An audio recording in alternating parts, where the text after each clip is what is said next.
Hey guys, it's Allie with Allie Answers, and I hope that you're having a fantastic day. If this is your first time watching one of my videos, then welcome. And if you're a returning watcher or subscriber, I appreciate it so much. It costs $0 to subscribe, and you can always click the link down below to hit share and copy the link to share this video with anyone who needs to see it. Those of us who love someone with dementia often worry about what might make it worse. So let's talk about it. Number one, what I see most often negatively impacting people that have dementia is medication.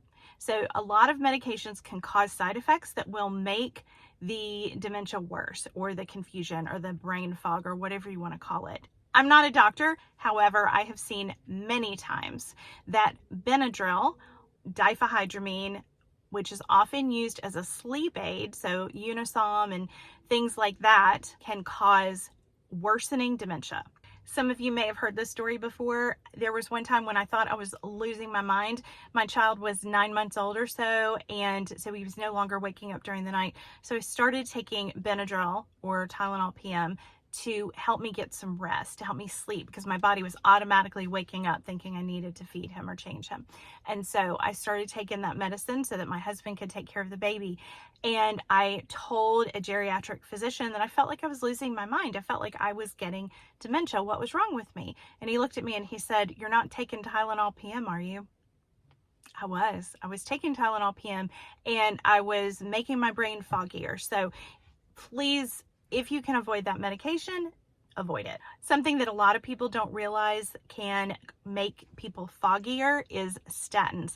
Depends on the person, but I saw many times when I was in hospice that when we would take someone off of their statins towards the end of their life, all of a sudden they would get a little more alert and more clear and be able to have more cognizant conversations with family. Another thing that can cause increased confusion in someone who has dementia is changing the routine.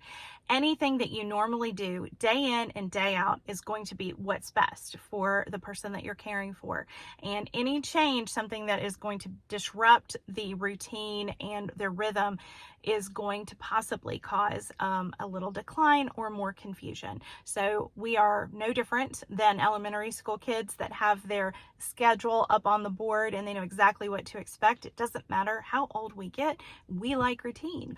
If you can keep things pretty similar from day to day, it is going to decrease the frustration for the person you're caring for. One obvious one is infection. So that could be upper respiratory infection, getting some pneumonia or something going on. It could also be a urinary tract infection. I will link some things down below because we've talked about that a lot. It could even be cellulitis in their legs.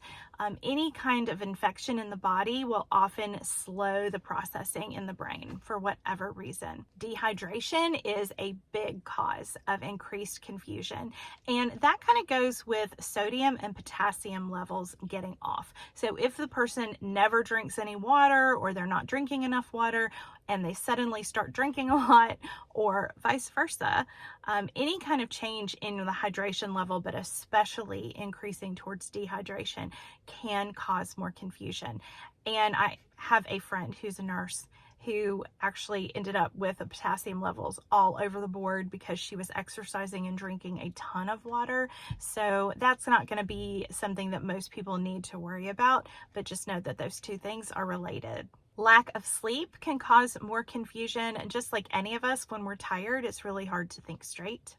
Last but definitely not least is depression. Depression and anxiety are kind of two tines on the same fork, and they work differently in the body, but the problem is the same, and that is that it can cause more confusion and frustration. Anxiety is a little bit different because it is almost like the fight or flight is constantly enacted and people get agitated, and it wears a person out because your endocrine system is just going haywire. And depression is a little bit different because it can affect your sleep, which we've already said is a problem. It can affect your appetite, which we already know nutrition is an important part of taking care of our bodies. And that could lead to the things that we just discussed. Because if you're depressed and you're not sleeping right, you might not eat right, and you might take a Tylenol PM, and then guess what? It's worse. What else have you noticed changes your loved one? Have you noticed that if there is something different that you do that it can cause a decline or cause more confusion for a period of time, I would love to hear about it, and so would our other viewers. So add it down below. Thank you so much for watching today. It was good spending time with you, and I'll see you next time. Bye-bye.